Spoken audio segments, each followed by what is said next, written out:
ako niya. Iniradyo na sa iyo. Iniradyo mo. Kapay ka. Kasama namin dito. Attorney City. Yes, I know. Andyan tayo dun.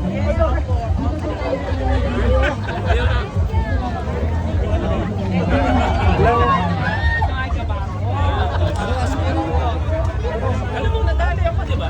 Oo. Alam mo, nagpapain ako. Oo, nadali ako. Ano ba nangyari sa iyo? Viral siya ng bacteria. Dali ako. Kailangan na ino ko. Ha? Hindi niya kailangan. Ang problema, fatty liver din ako. Hindi ko lang saan ako lulugar. Umabot ako 39.5. Ay, dito na pala po yung float. Tsaka isang buong araw. Isang buong araw.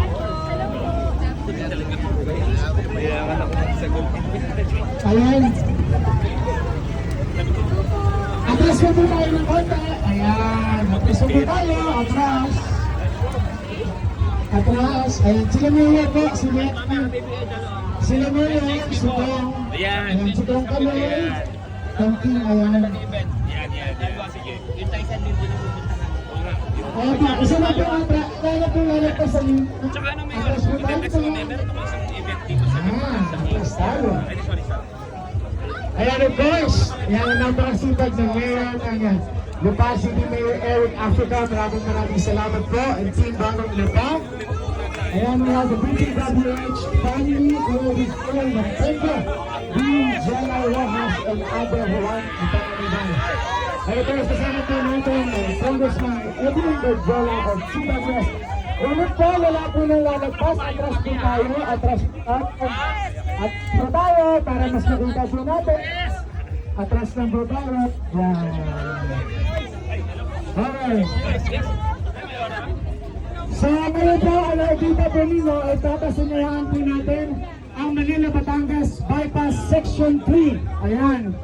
Kung dati po, at 40 minutes mula po sa Ayala, papuntang Isnaban. Ngayon po, it will only take 5 to 7 minutes. Ayan, natin po ang project po ito. Ayan. Asan na po yung dalawa ng anak? Nawawala ba yung anak niya? Babe, guys, dito po tayo sa harap. Ayan. Just, sabi po tayo. Ayan. Ayan, dyan po tayo. Okay, ayan. Okay. Ayan. Sige na, ayan. Tayo dito kayo lahat. Atras tayo.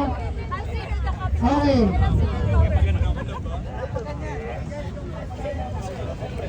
Okay, ayan. Para tuloy-tuloy po tayo.